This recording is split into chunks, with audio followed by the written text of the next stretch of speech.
volunteers visit Xigou Village, where Cafeteria reopens to feed the elderly.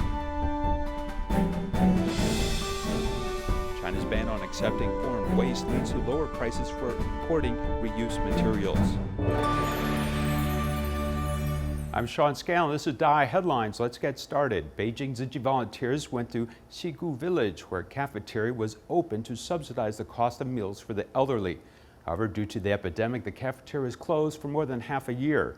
Recently, the service resumed to the delight of elders. Here's more. 最基层的干部，然后还是在咱们自己的影响下，咱们以身作则，把这种爱发扬出去，也能带动更多的人去做事。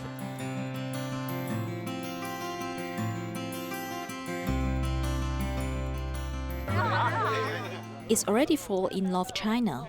The weather becomes cooler. Beijing Tzu Chi volunteers carry out autumn home visits in advance. They went to Xigou Village in Shijiazhuang. When Grandma Hao heard the familiar voice, she hurried out to greet the volunteers. Grandma Hao, whose children almost all work in South China, cherished the pictures of her children traveling together very much. She shared them with the volunteers happily and treated everyone as her own child. She remember everything in our every visit. She could also recognize each of us, right?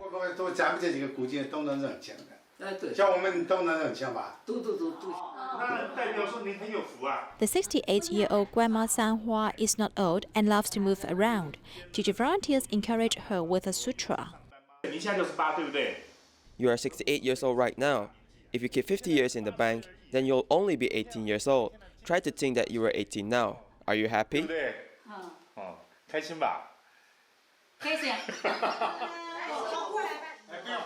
In the village, almost all young people are working in other places.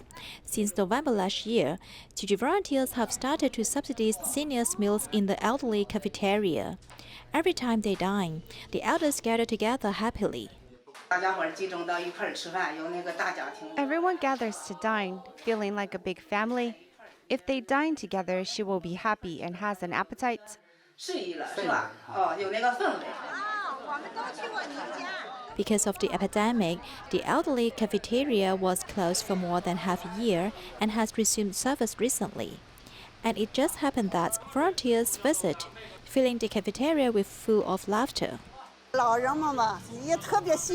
The seniors like you very much. They often mention you in daily life that you are a group of people doing good deeds. I am very grateful to you.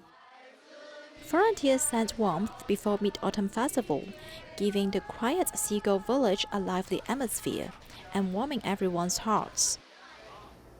Quanzhou Tzu Chi volunteers went to visit disadvantaged families before sending warmth this winter. Visits were made to mentally challenged individuals living in messy homes with the promise to help them clean. All these visits help prepare the way for much-needed warmth and love, which will come later.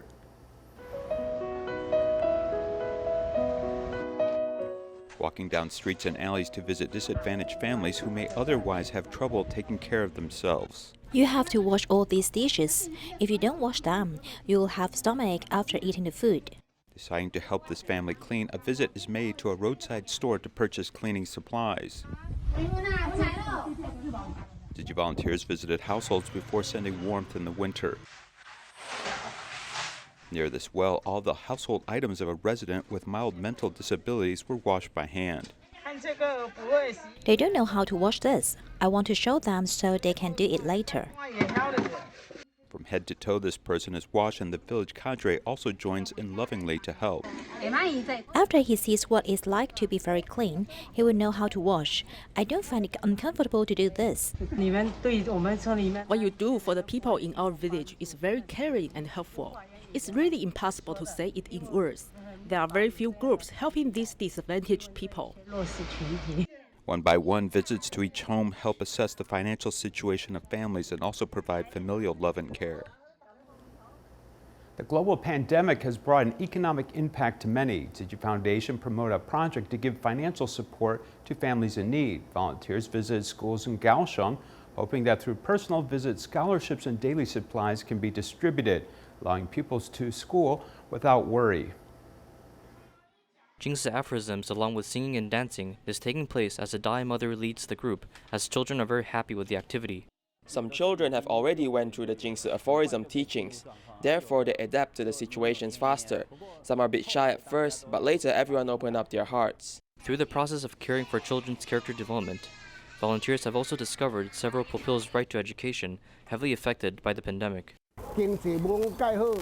When the economy is bad, it affects the children going to school as is a burden. Due to the pandemic, parents who lost their jobs or received no pay affected their children's ability to attend school. Through bullet points, teachers are reminded to find their suitable students.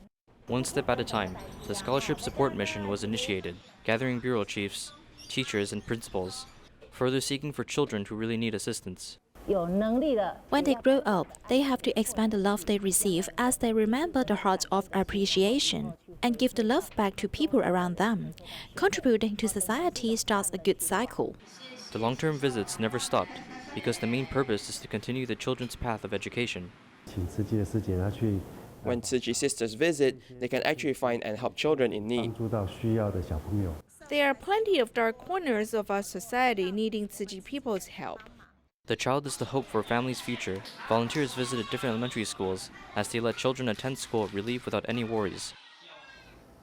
In Malaysia, the COVID-19 pandemic has inspired Tzu Chi's Kuala Lumpur and Selangor chapter to launch a neighborhood relief program. In the first distribution, Tzu Chi volunteers visited door to door in order to deliver cash cards for successful applicants, helping them overcome difficulties. Volunteers also encourage people to be a caregiver and donate money to help others.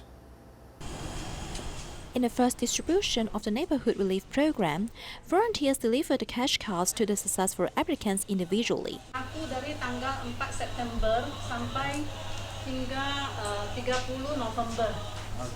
Baru boleh pergi angkat duit lah. Residents' income was affected by the epidemic.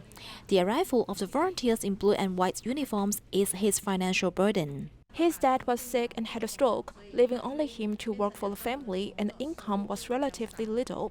His wife was pregnant and suffered from diabetes. She needs to take insulin injection every day. She's going to give birth in October and hence can work now.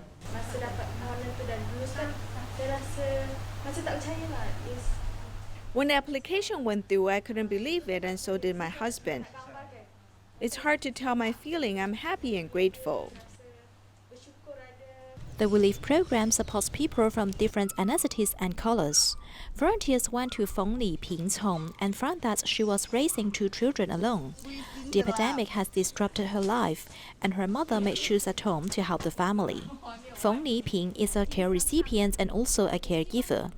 After learning about Gigi's bamboo corn bank, she immediately responded to it to reciprocate Gigi's love.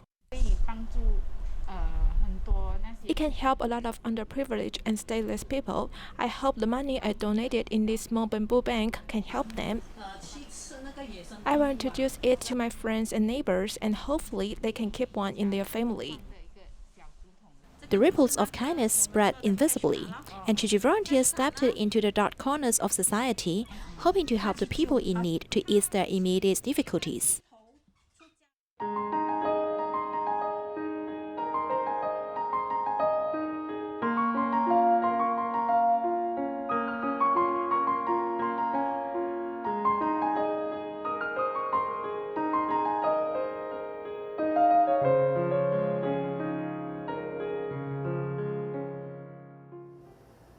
When China rejected foreign garbage in 2018, much of it came to Taiwan, leading to major challenges and opportunities for companies involved in reused materials. Before, the cost of 1 metric ton of recycled paper in Taiwan was about $160, but imported waste paper is only about $60. This imbalance has put a strain on those who collect waste paper in Taiwan. In some instances, domestic paper collected through garbage sorting ultimately ends up in local incinerators.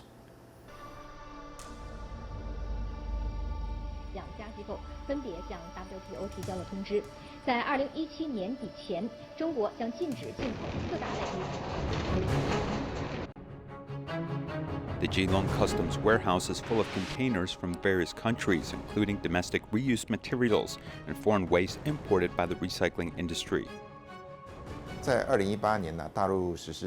After China implemented a waste ban in 2018, the reused materials we imported in Taiwan, which were mostly waste paper and plastic, indeed saw a small increase in 2018. This is a waste paper recycling facility in Taipei. Starting in 2018, Taiwan's domestic waste paper recycling prices have begun to fluctuate. 3块4。之前听说有掉到2块多。有，那个纸板最没有价值。啊，你讲一下最近纸是不是价钱较无好啊？较无好。你感觉哪会较无好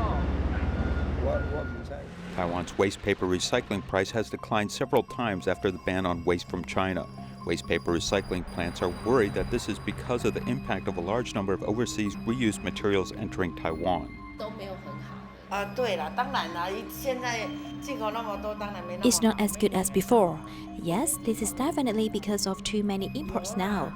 Of course, it's not like before. Imports have had an impact and they demand better quality now. We didn't pick out the lunch boxes before, so now we have to do it. The average price of 1 kilogram of waste paper in Taiwan is about 5 to 6 NT dollars, which is about $160 per metric ton. The cheapest waste paper in the United States is only more than $50 per metric ton, including international freight. For this reason, a large amount of European and American waste is entering Taiwan, with a serious impact on domestic waste paper prices. While domestic recycling prices have been affected, domestic companies that utilize reused materials have experienced some unexpected advantages. Once China refused European and American reused materials, Taiwanese companies had more opportunities to access these materials. 早期中国大陆比较可能品质比较好的一些原物料，可能都会。In the early days, some of the better quality raw materials might be given priority with export to China. But after mainland China banned the import of these materials, we actually see it as an opportunity for our country. At least in this area, Taiwan, we can import some relatively good quality raw materials, which is a very good chance for Taiwan to improve. The Taiwan Paper Association stated that Taiwan's paper industry has experienced its most prosperous period in a decade after China issued a ban. 大陆基本上是现在目前全球最大的废纸消费国。 China is basically the world's largest consumer of waste paper, so in the international market, there will be a lot of waste paper that cannot enter China, which will cause international waste paper prices to fall. So starting from the second half of last year, international prices of waste paper was going down. Domestic paper mills in Taiwan naturally considered their own costs and adjust their import volume a little bit upwards. Taiwan's resources are limited and reused materials coming from overseas have a long history, especially waste paper and plastics.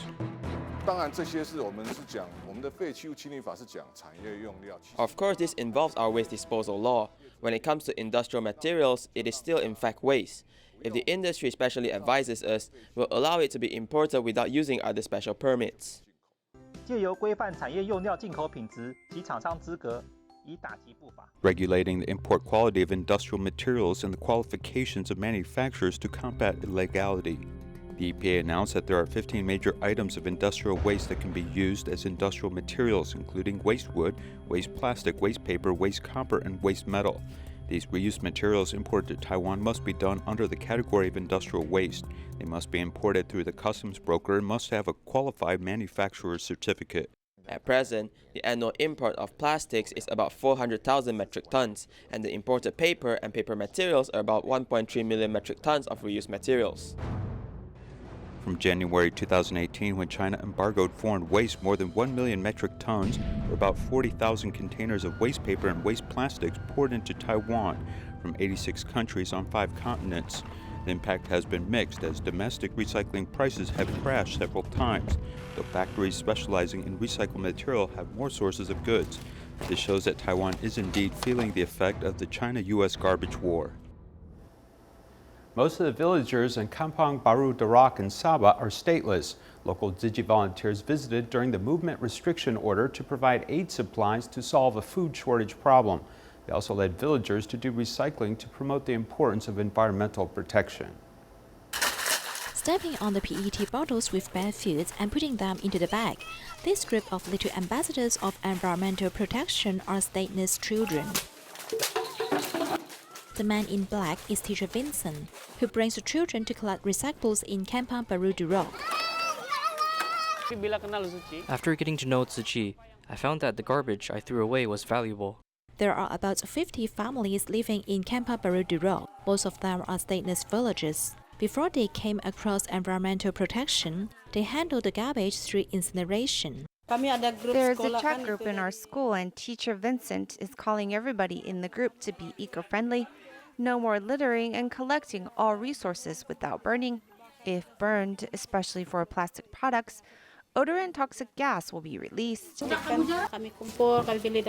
normally collect 10 PET bottles from the store each day. After cleaning the bottles, we can sell them to help the school. The school mentioned by the villagers is a stateless learning center that Chiji is preparing to launch, hoping to provide educational opportunities for the children who cannot go to school. Because they are not educated, they are unable to find a job, so they steal things, which damages our society. Therefore, I think we should set up a school. I think masanya untuk buka sekolah. Since teacher Vincent cannot bear stateless children to step on the wrong path, he will become a member of the stateless learning center. Before school starts, he often motivates parents and children to contribute in recycling station. Now we have learned to be environmentally friendly, so we will tell our friends not to throw these materials, which can be recycled. Through actual hands-on sorting of recyclables, villagers learn to cherish the resources of the earth. The recycling station of the community not only plays a role in recycling, but also a role in education. 82-year-old Xigou volunteer Cai Rengui was injured while doing woodwork in his youth, causing damage to his left eye. Although he can only see with his right eye after retirement, he chose to contribute his skills at the Wuqi recycling station. Let's take a look.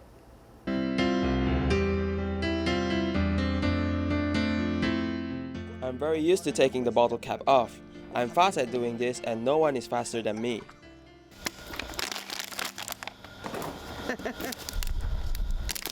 "82-year-old grandfather Cai is diligent at the task of removing the plastic rings around the bottle cap, but upon a closer look, grandfather Cai can only see with his right eye.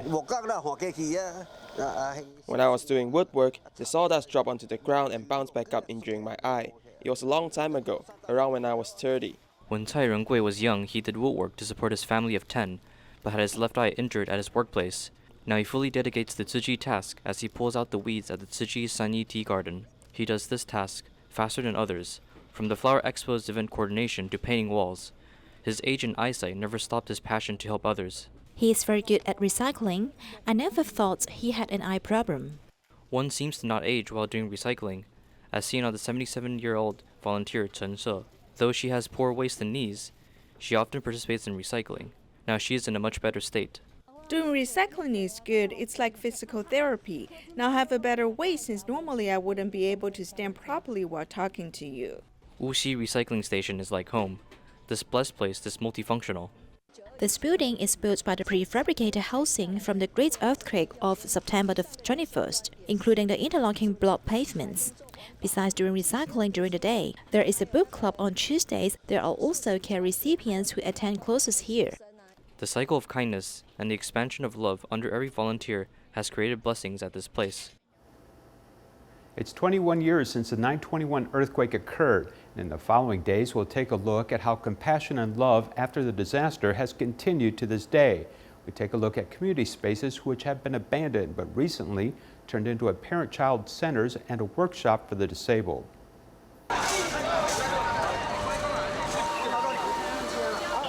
Taiwan's 9/21 earthquake has severely impacted Taichung's Dongxi district. In the aftermath, disaster relief homes were built for the residents to live in. In the past 29 years, some people have moved out of the relief housing, and the empty space was thus turned into a crafting workshop for people who are disabled. Inside the workshop, everyone is busy working on their own crafts. 21-year-old Yo Long hasn't been long at the workshop, but he is already very familiar with how to sew the skirts onto the dolls. I feel like there's room for improvement. If I can make them better, then the items will sell well, and I can buy things that I want. This workshop is a place to help disabled people to learn to be independent and other skills after they graduate from school. Most of the time after graduation, the kids end up just staying at home the entire day, or they are out wandering without anything to do. So by providing them with a program like this, they can discover their own talents and abilities. As this was originally a disaster relief home, it needed some updates to turn the space into a workshop. The home has been empty for quite some time, so after their initial cleanup, it was handed over to us. We are using this space for people with disabilities, so we remodeled it more to fit their needs. The bath was turned into a barrier-free bathroom, where the door is a sliding door to increase access. The switch is lighted to serve as a reminder of when someone is in use, all for the purpose of serving the disabled students who come here. It's a great space for the older students to learn in safety and comfort. They can gain a new perspective in life. The Dongshi workshop also has a garden. With donated land, the students work on the garden together. I'm in charge of fertilizing and also ripping the land. We work on it together and it goes by pretty quickly. It feels good to work together. Fulfillment and happiness is felt when the students talk about their time at the workshop.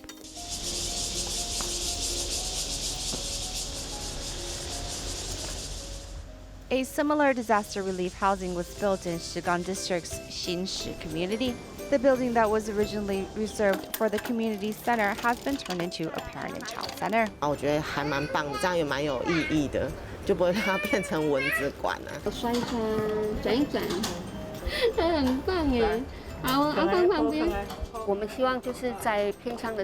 We hope those in remote areas can still have resources for the children, like this parent-child center where the children can learn and play. Just so happens this place was free.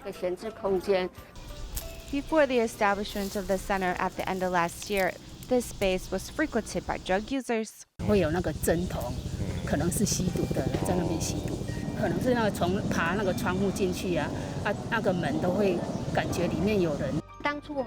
we first came, there were a lot of overgrown weeds that need to be taken care of. The interior was also redone, and when it was grand opened, the center helped bring some liveliness to the area. Outside the center, a small garden was organized, and what once was a place where people avoided is now filled with the sounds of laughter and joy of kids. So no matter if the relief home is being used as a workshop for disabled people or as a parent and child center, reusing the space brings life back into the building as well as the community. Taichung Jingse Hall held a charity activity with designer Lin Tenyi, who donated more than 2,000 pieces of clothing, which were sold at a 20% discount. We leave you with these images. Goodbye.